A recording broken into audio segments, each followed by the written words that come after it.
Yo, what's up guys? Good morning. Magandang umaga sa ating lahat, mga kabayan nating OFW, all over the world kababayan, mga kabayan natin dito sa Pilipinas, Luzon, Visayas, Mindanao, at siyempre sa ating viewer, subscriber, all sponsor sa nagmamahal sa aking YouTube channel, sa mga hindi nag-skip ng patalastas, at siyempre sa mga sponsor na nagpapaabot ng pang extra vlog natin, no? Ang mga nakaraan, at sa patuloy na suporta sa buong team sa mga pabahay project ni Kuya Noli Vlog sa mga ginagawa namin sa araw-araw. Ano po, bali, welcome September. September 1 na. Bali 6:08 ng umaga. Yan, katapos ko lang din maligo at medyo umaambon-ambon naman. Hindi ko alam kung makakagawa kami ngayon. At ayun po, bali final update, no. Bali binanggit na to ni Idol Japper dun sa kanyang channel sa live. At mas maganda na din yung malaman po ng mga viewers dito sa aking mismong YouTube channel na ayun nga, kasali tayo sa challenge ngayong September. So bali ang mangyayari, isang buwan kaming kasali sa challenge, basta tuloy-tuloy lang. At ang start po ng update ng revenue sa challenge ay September 3. At yung start ng upload para mag-counted ng September 3 yung revenue ay September 1 PM, no, yung ano, para mag-counted yung revenue. Bali ngayong araw na to, ano, September 1. So mamayang hapon, kasi magka-cut off kasi yung ano, bilang isang YouTuber, magka-cut off yung ano namin, sasahurin sa buwan-buwan ay ano, ados lagi ng buwan, ados, pitsa dos ng buwan lagi yung cut off, no? So bali ang first update sa September ay September 3. At yung target na revenue ay $15 yung target na revenue. So open yung super chat, open yung supporting sa comment section. Sa comment section pwede din yung ano, pakulay, may sign dollar dun sa gilid, pwede din yun i-click. At yung sa super chat naman, sa live or live premiere, pwede din yung super chat, no. Ayan, meron naman dong ano nakalagay sa gilid na sign dollar kung gusto lang naman.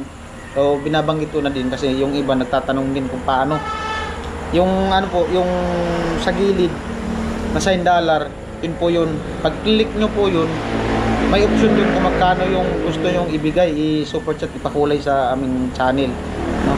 At pwede din po kayo mag-member sa aking YouTube channel para dagdag din po sa revenue. Every month po yun, magbabawas, ay magdadagdag sa aming revenue. So may option din po dun, parang tatlo yata yung option dun kung magkano yung gusto nyong i-member sa aming YouTube channel. At siyempre meron din tayong live everyday. Bali, ano po, 1 oras na live. Ayan, pinapanawagan ko sa inyo, pasok kayo sa live ko. Ano ba? Siyempre, huwag nyong kalimutang i-skip yung ads. Huwag mag-skip ng ads. Kung dati times 2, mas dublin pa po natin. Ngayon ko po mas higit kailangan ng yung ano, suporta. At siyempre sa mga nanonood,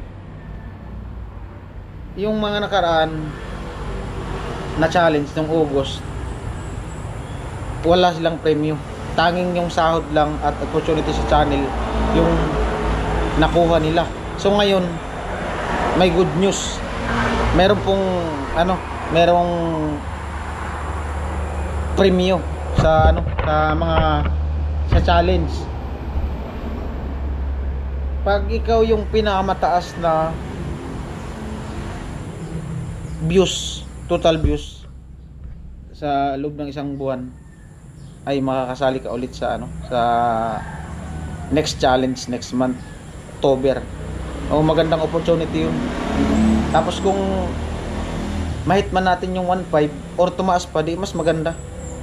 Kasi pataasan po yan. Pero yung pinaka-target para makagraduate ka sa ano, challenge, pasok ka talaga sa challenge, ay ano, $15, no.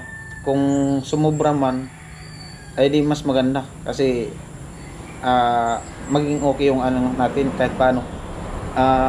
malaking tulong talaga yun, at saka malaking challenge yun sa ating YouTube channel, sa akin bilang isang may-ari ng channel na to.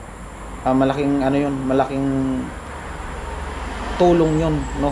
At syempre makikilala tayo ng ano pa, yung mga ibang sword pa, yung mga solid sword ni Idol Japper, no? Kasi araw-araw niya naman babanggitin yung mga pangalan namin doon sa mga kasali sa contender.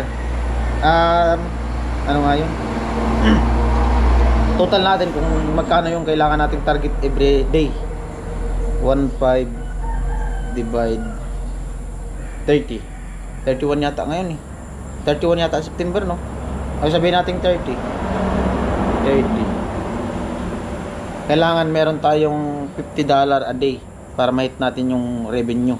Kung sumubra pa sa 50 every day, ay di mas maganda kasi madaling maabot natin yung ano, yung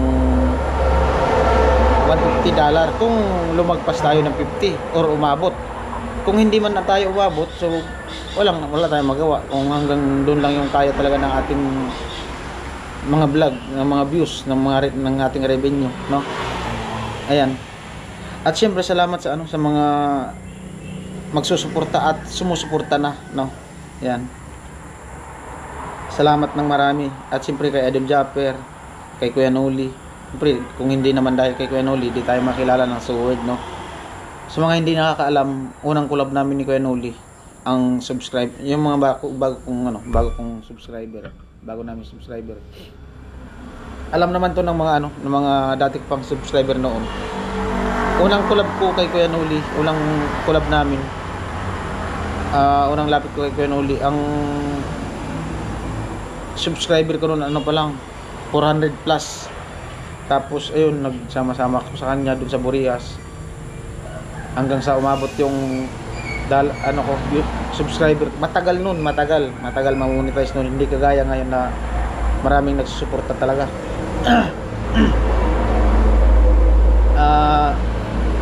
Ilang buwan akong sama-sama, tapos umabot ng 600 plus yung subscriber. Hindi pa ako monetize noon. Tapos pumunta kami dito ng Kamsor, kaming dalawa. Taong 2022, pa noon? Medyo pa noon yung pandemic, medyo may pitik pa ng konti. Tapos hanggang sa umabot ako ng 1,000 subscriber. At nung umuwi na ako ng Burias, doon ako nag-antay na ma-monetize. Ayan. At siyempre salamat sa mga nag-suporta sa akin nung mga panahong ako ng watch hour, no? At subscriber. Ayan, salamat ng marami sa inyong lahat. Hindi ko na iisa-isahin. At syempre, na-monetize nga tayo. At sa loob ng 4 na buwan bago ako nakasahod mula nung na-monetize. So ang unang sahod ko pa noon 5,000 lang. 5,000 lang yung una kong sahod noon. Maswerte nga yung mga ngayon, yung mga bagong monetize, lalo na pag sinuportahan, laki ng sinasahod. 5,000 yung una kong sahod noon. Pinakaunang sahod ko talaga sa YouTube. Tapos hanggang sa nag-vlog. Di talaga ako tumigil mag-vlog kahit may na yung views noon. At hanggang sa time na inalok ako ni Kuya Noli na dahil sa kasali din siya noon sa challenge. Nasa Bulacan siya noon. Tapos sabi niya punta daw kami ng Albay. Pinapunta niya ako dun sa kanila sa Bulacan. Unang biyahe ko puntang Bulacan. Sabi niya, punta ka dito para sabay tayo pumunta ng Albay, gawa nung may project na sa Albay nung babalikan sa bahay ni Bicolana tapos ni Balete. So yun. At nung time na yun, pumunta ako dun at dun ako nagumpisa sa kay Kuya Noli na maging cameraman at saka maging editor.